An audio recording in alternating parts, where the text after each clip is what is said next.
Namaste. Welcome to Business Weekend.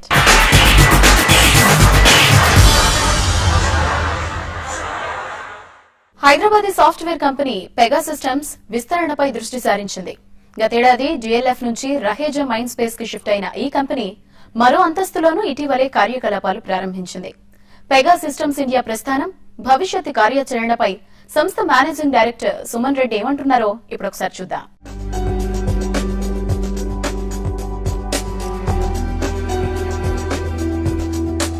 2008 సంవత్సరంలో R&D విభాగాన్ని Pega systems ప్రారంభించింది.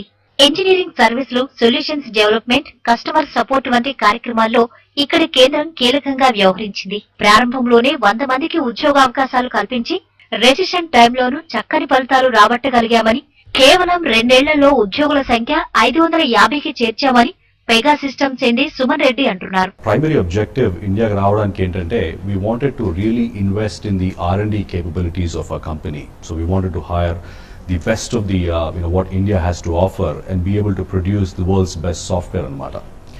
దానికోసమని 2008లో ఒరిజినల్ గా DLF గచ్చిబౌలిలో మా ఫస్ట్ ఆఫీస్ నిర్మాణం చేసుకోవడం జరిగింది. అప్పుడు మా original size was about 100 people organisation develop చేయడం అన్నది ఒక ఇనిషియల్ ప్లాన్ ఉండింది. అయితే అప్పటి నుంచి తీసుకుంటే in the last 7 years the overall company has gone through tremendous growth. అంటే 5 folds గ్రోత్ వచ్చింది మాకు. అప్పుడు ఒక $100 million కంపెనీ అయి ఉంటే $120 million కంపెనీ ఇప్పుడు last year we have done more than $600 million of revenue. విస్తరణలో భాగంగా గతేడాది పెగా సిస్టమ్స్ తమ క్యాంపస్ ను హైటెక్ సిటీలోని IT park Raheja Mindspace లోకి మార్చింది. కొత్తగా మారిన కార్యాలయం 3 లక్షల చదరపు అడుగుల విస్తీర్ణంలో ఉందని, ఇందులో ప్రస్తుతం 750 మంది ఉద్యోగులు పనిచేస్తున్నారని కంపెనీ తెలిపింది. ప్రస్తుతం 12, 13 ఫ్లోర్లలో ఉన్న కంపెనీ 14వ అంతస్తు కూడా విస్తరించింది. ఈ ఏడాది చివరిలోగా మరో 150 మంది కొత్త ఉద్యోగులను రిక్రూట్ చేయనున్నట్టు సుమన్ రెడ్డి చెప్పారు. గత 7 ఏళ్లుగా తమ వ్యాపారం అంచెలంచెలుగా పెరుగుతూ ఏటా 20 నుంచి 25% మేర వృద్ధిని నమోదు చేస్తోందని సుమన్ రెడ్డి అంటున్నారు. రహేజా మైండ్ స్పేస్ అన్నది జీరో ఇన్ చేసుకుని late last year we have done the first phase of it where you can seat about 1000 people in this location. A product company 1000 మందిని హైర్ చేస్తే అది ఇంప్లిమెంటేషన్ అండ్ సర్వీస్ ప్రొవైడ్ చేయడానికి ఒక 15 రెట్ల మందిని వాళ్ళు హైర్ చేస్తారు. సో ఇప్పుడు యాక్చువల్గా ఈకో సిస్టమ్ సైజ్ చూసుకుంటే మన ఇండియా మొత్తంలో పెగా మీద సర్టిఫైడ్ ఉన్న consultants there about 25,000 people. So ఈ ఎక్స్ప్లోజివ్ గ్రోత్ పెగా ఒక డైరెక్ట్ గా ఎంప్లాయ్మెంట్ 1000 మందికి ఇచ్చిన, ఇండైరెక్ట్ గా మా పార్ట్నర్స్ ద్వారా there is 25,000 people employment that Pega Systems has been able to create. Digital technology ప్రపంచమంతా కొత్త పుంతలు తొక్కుతుందని, కేంద్ర రాష్ట్ర ప్రభుత్వాలు కూడా డిజిటలైజేషన్ కు ప్రాముఖ్యతనిస్తున్నాయని సుమన్ రెడ్డి అంటున్నారు. సోషల్, మొబైల్, అనలిటిక్స్, క్లౌడ్ వంటి అంశాల్లో డిజిటల్ టెక్నాలజీని పెంచాల్సిన అవసరం ఉందని ఆయన అన్నారు. పెగా ఎకో సిస్టమ్ లో ప్రస్తుతం 25,000 మంది ఉద్యోగులు ఉన్నారని, వచ్చే 3 ఏళ్ల కాలంలో వారిని 50,000కు చేర్చాలన్నది తమ లక్ష్యమని ఆయన చెప్పారు. తమకి ప్రపంచవ్యాప్తంగా 17 దేశాల్లో కార్యాలయాలున్నాయని, ఫార్చ్యూన్ 500 కంపెనీల్లో ఎక్కువ భాగం తమ క్లయింట్లేనని సుమన్ రెడ్డి తెలిపారు. పెగా సిస్టమ్స్ మా కొత్తగా ఇంట్రొడ్యూస్ చేసిన మా క్లౌడ్ బేస్డ్ సర్వీసెస్ కానీ, మా మొబైల్ బేస్డ్ ఎంటర్ప్రైజ్ అప్లికేషన్స్ కానీ, there has been a tremendous adoption in the marketplace, especially maku North America markets lo we are growing very very fast. I would say European markets lo koncham slow down ayindi, kaapothe ee last 1 month nunchi 2 months nunchi teeskunte we are seeing some uptrends in the Europe as well. And Asia markets have been doing very well for us, whether it's Singapore, whether it's Hong Kong, whether it's even Pacific side, if you go all the way to Australia as well. The markets have been very good for us. Raheja mind space లోని కొత్త campus లో interior అద్భుతంగా మలిచిన Pega systems మరింత విస్తరించేందుకు పక్కా ప్రణాళికలతో ముందుకు వెళుతోంది. వచ్చే 3 ఏళ్లలో ఉద్యోగుల సంఖ్యను 2000కు పెంచే దిశగా అడుగులు వేస్తోంది.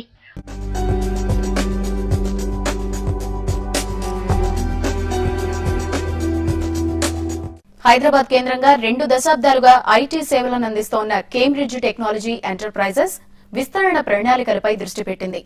ఈ ఏడాది ప్రారంభంలో చైర్మన్ గా బాధ్యతలు చేపట్టిన ఆశిష్ వినియోగదారుల అవసరాలకు అనుగుణంగా సేవలందిస్తూ కంపెనీని ప్రగతి పదం వైపు నడిపిస్తున్నారు. హైదరాబాద్ కేంద్రంగా సేవలందిస్తోన్న ఐటీ సర్వీసెస్ సంస్థ కేంబ్రిడ్జ్ టెక్నాలజీ ఎంటర్ప్రైజెస్ విస్తరణ ప్రణాళికను ప్రకటించింది. 2015 జనవరిలో వచ్చిన సరికొత్త మేనేజ్మెంట్ తో కంపెనీ వృద్ధి బాటలో పయనిస్తోంది. ప్రభుత్వ ప్రైవేట్ రంగ సంస్థలకు సేవలు అందిస్తున్నామని రాబోయే కాలంలో కొత్త క్లయింట్లను చేర్చుకునేందుకు కసరత్తు చేస్తున్నట్టు కంపెనీ చైర్మన్ ఆశిష్ తెలిపారు. Prior to us taking control on January 1st was a traditional back office center for another company in the United States, and what we have brought to the table is a unique vision on the convergence of and big data and cloud and services around that are very unique.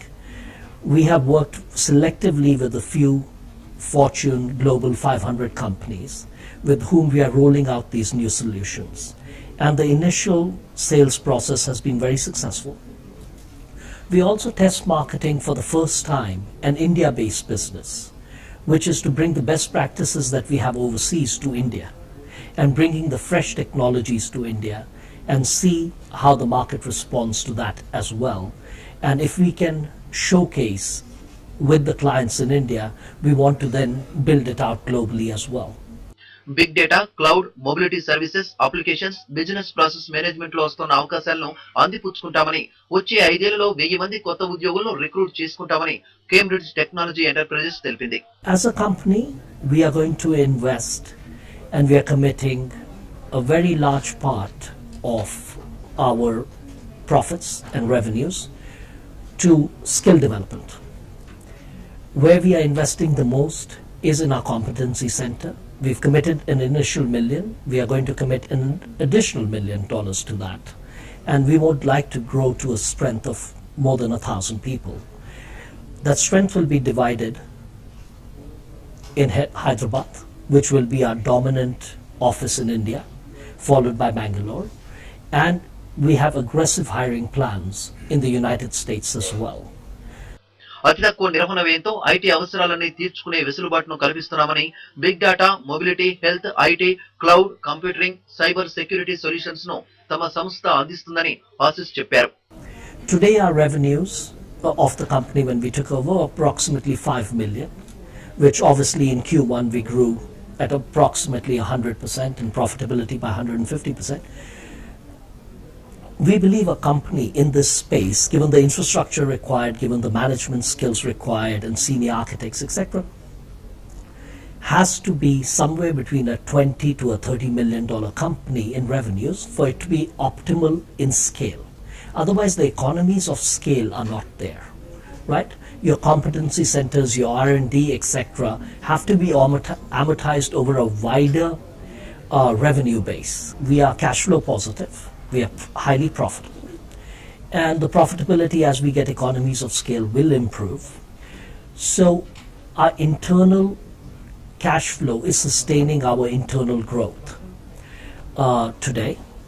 So currently we don't have any fundraising plans as such, and as long as we can sustain our growth, which is almost 100% with internal cash flows, we'll continue to do that.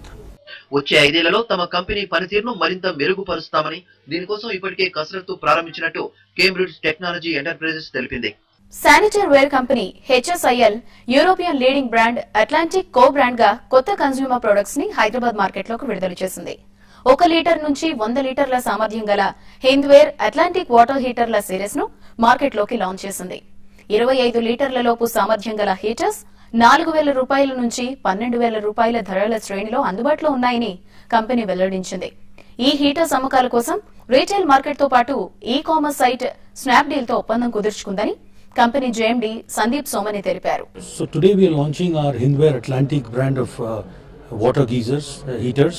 All these products are 5-star marked, so they are highly energy efficient, and we are introducing a lot of new features to the customer in terms of our geyser launch. So our idea is to seed these and we take these geysers to national distribution by the end of this year. But in 21 major cities we'll be launching by the end of July. With the launch of the water heaters, we are looking at gaining 12 to 14% market share in 3 to 4 years time with a revenue of between 200 and 250 crores per year. Saraiwala agro brand natural promotion activities ని విస్తృతం చేసింది. ఇందులో భాగంగా 1 litre పౌచ్లు 2 కొన్న వారికి scratch card అందిస్తోంది. Lucky విన్నర్లకు బంగారం గెలుచుకునే chance ఉందని, ఈ ప్రమోషన్ ద్వారా ఇటు కస్టమర్లకు, డీలర్లకు మరింత చేరువయ్యే ప్రయత్నం చేస్తున్నామని సరైవాల ఆగ్రో సేల్స్ మేనేజర్ కెఎస్ రావు తెలిపారు. గతేడాది 2,000 కోట్ల రూపాయలకు పైగా టర్నోవర్ సాధించామని, వచ్చే 4 నెలల్లో 10 లక్షల 1 లీటర్ బాక్సులు విక్రయించడమే లక్ష్యంగా పెట్టుకున్నామని ఆయన తెలిపారు. దీన్ని మనం ఎర్లీ బర్డ్ స్కీమ్ అంటాం. ఎవరైతే తొందరగా పంపిస్తారో మొదటి 15 మందికి 1 గ్రామ్ గోల్డ్ వస్తుంది ప్రతిరోజు. ఉద్దేశం ఏమంటే మనము ఈ natural sunflower, refined sunflower oil వాడే వాళ్ళ సంఖ్యను పెంచడానికి, అలాగే అమ్మేవాళ్ళ సంఖ్యను పెంచడానికి కూడా మాకు ఈ స్కీమ్ దోహదపడుతుందనే ఉద్దేశంతో మనం లాంచ్ చేసాం. బిజినెస్ వీకెండ్ లో ఇప్పుడు ఒక షార్ట్ బ్రేక్ తీసుకుందాం.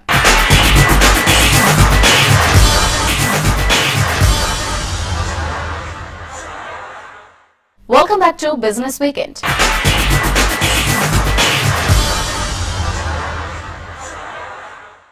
India two wheeler company Hero MotoCorp తమ ప్యాషన్ ప్రో CBG ఎక్స్ట్రీమ్ బైక్లను సరికొత్త ఫీచర్స్ తో తెలంగాణ, ఏపీ మార్కెట్స్ లోకి విడుదల చేసింది.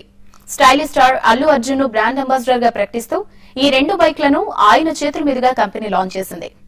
కమ్యూటర్ బైక్లనున్న డిమాండ్ దృష్ట్యా ప్యాషన్ ప్రో మోడల్ ను సరికొత్త కాస్మెటిక్ మార్పులకు జోడించి మరింత అట్రాక్టివ్ గా మలిచింది. అలాగే CBG ఎక్స్ట్రీమ్ బైక్ ను కూడా మరింత స్పోర్టివ్ గా మలిచి పవర్ ను, మైలేజీని పెంచింది. ఈ 2 బైక్లలో ప్యాషన్ ప్రో ఎక్స్ షోరూం ధర 49,450 రూపాయలు కాగా, CBG ఎక్స్ట్రీమ్ ఎక్స్ షోరూం ధర 71,729 రూపాయలుగా కంపెనీ నిర్ణయించింది. జపాన్ కార్ల దిగ్గజం Honda premium hash back George మోడల్లో 3rd జనరేషన్ వర్షన్ ను ఏపీ, తెలంగాణ మార్కెట్స్ లోకి విడుదల చేసింది. 1.5 అలై డీటెక్ ఇంజిన్ తో వస్తోన్న ఈ కారు లీటర్కు 27 కిలోమీటర్ల మైలేజ్ ఇస్తోందని, పెట్రోల్ వేరియంట్ లో 5 మోడళ్లు, డీజిల్ వేరియంట్ లో మరో 5 మోడల్స్ తో మొత్తం 7 ఆకర్షణీయమైన కలర్స్ లో అందుబాటులో ఉందని Honda Corp India senior vice president Gnaneshwar తెలిపారు. తమకు నోయిడా, రాజస్థాన్లలో 2 ప్లాంట్లున్నాయని, 60,000 యూనిట్ల ఉత్పత్తిని పెంచే లక్ష్యంగా రాజస్థాన్ ప్లాంట్ లో 380 కోట్ల రూపాయల మేర ఇన్వెస్ట్ చేయనున్నామని ఆయన తెలిపారు. Petrol variant X showroom price range 5.4 లక్షల రూపాయల నుంచి 8 లక్షల రూపాయలుగా ఉండగా, డీజిల్ వేరియంట్ ప్రైస్ రేంజ్ 6.62 లక్షల నుంచి 8.75 లక్షల రూపాయల దాకా నిర్ణయించారు. We are very delighted to launch the all-new Honda Jazz in the city of Hyderabad today, and it's a very premium hatchback. It's got the international styling, which is very sporty and stylish. It's got the best-in-class space inside. Further, it has got 2 great engines, our 1.5-liter iVTEC diesel engine and the 1.2-liter iVTEC petrol engine. And the diesel engine gives the best in-segment mileage of 27.3 kilometers per liter as per ARI test results. The petrol also comes in a very advanced automatic or a CVT. And with this CVT, we are getting better mileage than even manual transmission models of any of this particular segment. ఈ వారం stock మార్కెట్లు భారీ లాభాలు ఆర్జించాయి. వారం మొత్తం మీద సెన్సెక్స్ 802 పాయింట్లు, Nifty 249 పాయింట్లు లాభపడ్డాయి. ఇక ఈ వారం స్టాక్ మార్కెట్స్ పై విశ్లేషణ, అలాగే వచ్చే వారం ఏ స్టాక్స్ ను కొనుగోలు చేయాలనే అంశంపై మార్కెట్ అనలిస్ట్ కుటుంబరావు గారి విశ్లేషణను ఇప్పుడు చూద్దాం. రీసెంట్ టైమ్స్ లో గత వారం one of the best week అని చెప్పేసి మార్కెట్స్ కనుక్కోవాలన్నమాట. ఎందుకంటే BSE సెన్సెక్స్ దాదాపు 800 పాయింట్ల పైన పెరగటం, NSE నిఫ్టీ కూడా 250 పాయింట్ల దాకా పెరగటం మనం చూసాం. అయితే 3 ఇష్యూస్ మార్కెట్ ని ఇక్కడి నుంచి అనమాట, మార్కెట్ గమనాన్ని అనమాట శాసిస్తాయని చెప్పేసి అనుకుంటున్నాం. అందులో ఇటు మాన్సూన్ ప్రోగ్రెస్, కార్పొరేట్ ఫలితాలు, ప్లస్ అనమాట పార్లమెంట్ లో బిల్స్ ఏమన్నా పాస్ చేసుకోగలుగుతుందా కేంద్ర ప్రభుత్వం అనేది కూడా కీలకం అవుతుంది. FIIs మాత్రం క్లియర్లీ చూసాం, రీన్యూడ్ బయింగ్ ఇంట్రెస్ట్ కనిపించింది గత కపుల్ ఆఫ్ వీక్స్ నుంచి. ఎందుకంటే దాదాపు గత 2-3 వారాలు అబ్జర్వ్ చేస్తే కనుక దాదాపు 5,000 కోట్ల వరకు అనమాట FIIs బై చేయడం కూడా చూసాం. ఇన్ఫాక్ట్ శుక్రవారం కూడా పటిష్టంగా వాళ్ళ బయింగ్ కనిపించింది దాదాపు 600 కోట్ల పైన. అయితే ఓవరాల్ గా మార్కెట్స్ మాత్రం కొంచెం షార్ట్ టర్మ్ పీక్స్ వచ్చినాయి అని చెప్పేసి అనుకోవచ్చు. ఎందుకంటే లాస్ట్ పీక్ 8561 ఏదైతే నిఫ్టీలో ఉందో అది క్రాస్ అయ్యి 8600 పైన నిఫ్టీ క్లోజ్ అవటం చూసాం. కాబట్టి ఇక్కడ కొంచెం అప్రమత్తంగా ఉండమని చెప్తాను. Before parliament session partial profit booking కూడా చేసుకోవడం అడ్వైజబుల్ అని చెప్పేసి సజెస్ట్ చేస్తాను. టెక్నికల్స్ చూస్తే కనుక వచ్చే వారం BSE సెన్సెక్స్ కి మాత్రం 28,750 దగ్గర స్ట్రాంగ్ రెసిస్టెన్స్ రావచ్చు. ఆ తర్వాత సైకలాజికల్ గా 29,000 మార్క్ అనమాట రెసిస్టెన్స్ గా ఉండొచ్చు అని చెప్పేసి అనుకుంటున్నాం. అదే నిఫ్టీకి కూడా 8700 సైకలాజికల్ గా స్ట్రాంగ్ రెసిస్టెన్స్ ఉండొచ్చు. ఆ లెవెల్ క్రాస్ అయితే ఆల్ ది వే 8800 వరకు ఎగబాకినా కూడా సర్ప్రైజ్ కాదు. అయితే క్లియర్లీ అనమాట డౌన్ సైడ్ 28,250 అనేది స్ట్రాంగ్ షార్ట్ టర్మ్ సపోర్ట్ అని చెప్పేసి అని అనుకుంటున్నా. అదేవిధంగా నిఫ్టీకి కూడా 8550 అనమాట. ఈ లెవెల్స్ కింద కపుల్ ఆఫ్ సెషన్స్ క్లోజ్ అయితే కనుక షార్ట్ టర్మ్ ట్రేడర్స్ కాస్త ప్రాఫిట్స్ బుక్ చేసుకుని ఎగ్జిట్ అవటం కూడా అడ్వైజబుల్. ఏదైనా సరే రీసెంట్ గెయిన్స్ అనమాట ప్రొటెక్ట్ చేసుకోవడానికి స్టాప్ లాస్ పెట్టుకోమని చెప్పేసి కూడా స్ట్రాంగ్ గా సజెస్ట్ చేస్తున్నాం. సెక్టార్స్ వైజ్ చూస్తే కనుక గత వారం క్లియర్లీ ఐటీ అవుట్ పెర్ఫార్మ్ చేసింది అనమాట. ఇన్ఫోసిస్ ఫలితాలు ఇటు ఐటీ సెక్టార్ గమనాన్ని కూడా కాస్త నిర్దేశించవచ్చు వచ్చే వారం అని చెప్పేసి అనుకుంటున్నాం.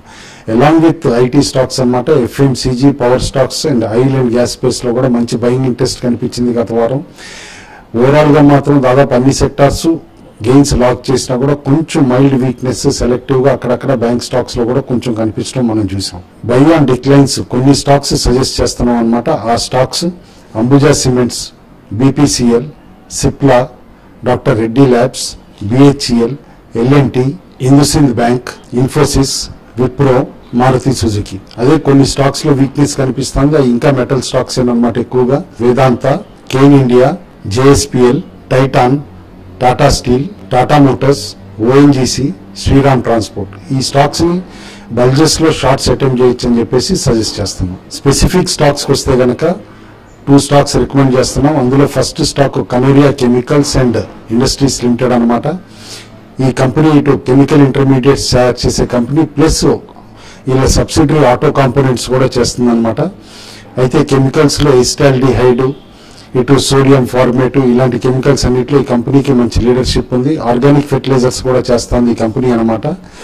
రీసెంట్లీ డీసెంట్ రిజల్టే చూపించారు. ప్లస్ అనమాట ఇలా ఆటో కాంపోనెంట్ గ్లోబల్ డివిజన్ ఏదైతే ఉందోనమాట అది ఒక గ్లోబల్ ఎక్విజిషన్ చేయటం కూడా చూసాం అనమాట. జర్మన్ కంపెనీ కోసిస్ట్ అనే దాన్ని టేక్ ఓవర్ చేసింది April 1, 2015లో. దీని ఫలితాలు నెక్స్ట్ 1 year లో విజిబుల్ గా ఉంటాయని చెప్పేసి కంపెనీ వర్గాలు చెప్తున్నాయి. ఓవరాల్ గా డైవర్సిఫైడ్ కంపెనీ కాబట్టి అనమాట ఎట్ ఎవ్రీ డిక్లైన్ బై చేయమంటున్నాను. నెక్స్ట్ 1 to 1.5 year లో అనమాట స్టాక్ ఈజీగా 100% రిటర్న్స్ ఇస్తుంది అని చెప్పేసి అని సజెస్ట్ చేస్తాను. సెకండ్ స్టాక్ రికమెండ్ చేస్తుంది ఆటో కాంపోనెంట్స్ కంపెనీ అనమాట, Bharat gears limited. Basically automotive gears, ఇటు ఆటోమేటిక్ క్లచెస్ ఇవన్నీ తయారు చేసే కంపెనీ అనమాట. ఓఈఎం సప్లైర్ లిటరలీ దాదాపు అన్ని మేజర్ కమర్షియల్ వెహికల్ మ్యానుఫ్యాక్చరర్స్ కి, ట్రాక్టర్ మ్యానుఫ్యాక్చరర్స్ కి, ప్లస్ కన్స్ట్రక్షన్ ఎక్విప్మెంట్ మ్యానుఫ్యాక్చరర్స్ కి గేర్స్ సప్లై చేస్తుంది అనమాట. గుడ్ ఎక్స్పోర్ట్ ప్రెజెన్స్ కూడా ఉంది. Q4 టర్న్ అరౌండ్ ఫలితాలు చూపించింది అండ్ విజిబిలిటీ ఆఫ్ ఎర్నింగ్స్ ఇక్కడి నుంచి బాగుంది కాబట్టి ఈ స్టాక్ ని బై చేయమని చెప్పేసి కూడా చెప్తున్నాం. స్ట్రాంగ్ ఎక్స్పోర్ట్ ప్రెజెన్స్ కూడా ఉంది. యుఎస్, యూరోప్, ఇటు Africa and other Asian countries కూడా ఈ కంపెనీ బాగా ఎక్స్పోర్ట్స్ చేస్తుంది కాబట్టి బై చేయమని చెప్పేసి కూడా స్ట్రాంగ్ గా రికమెండ్ చేస్తున్నాం. ఒక సెక్టర్ లైమ్ లైట్ లో ఉంటుంది కంటిన్యూస్ గా, అది లాజిస్టిక్ స్పేస్ అనమాట.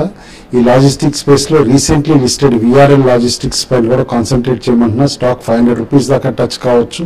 అదేవిధంగా కొంచెం లో ప్రొఫైల్ అయిన tiger logistics India limited, Patel integrated logistics కూడా కాస్త బాగానే పెర్ఫార్మ్ చేస్తే ఫ్రమ్ కరెంట్ లెవెల్స్ అని చెప్పేసి అనుకుంటున్నాం. కాబట్టి కాస్త సెక్టార్ స్టడీ చేసి ట్రాక్ చేయగలిగిన వాళ్ళు మాత్రం లాజిస్టిక్ స్పేస్ ని కూడా ట్రాక్ చేయమని చెప్పేసి స్ట్రాంగ్ గా రికమెండ్ చేస్తున్నాం. ఇటు ప్రెషియస్ మెటల్స్ వస్తే కనుక యుఎస్ ఈక్విటీ స్ట్రాంగ్ గా ఉన్నంత కాలం ప్లస్ డాలర్ స్ట్రాంగ్ గా ఉన్నంత కాలం బంగారం పెరిగే సూచనలు మాత్రం కనపట్టలేదు. కాబట్టి ప్రెషియస్ మెటల్స్ లో వీక్నెస్ ఇంకా ప్రొలాంగ్డ్ గానే ఉండొచ్చు అని చెప్పేసి అనుకుంటున్నాం.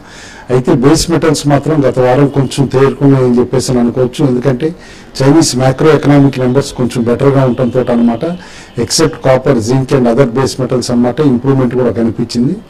From current levels short term positions అనమాట లాంగ్ సైడ్ తీసుకోమని చెప్పేసి కూడా సజెస్ట్ చేస్తున్నాం. సో ఇవి ఈ వారం బిజినెస్ వీకెండ్ విశేషాలు. వచ్చే వారం మరిన్ని బిజినెస్ వార్తలతో మళ్ళీ కలుద్దాం. నమస్తే.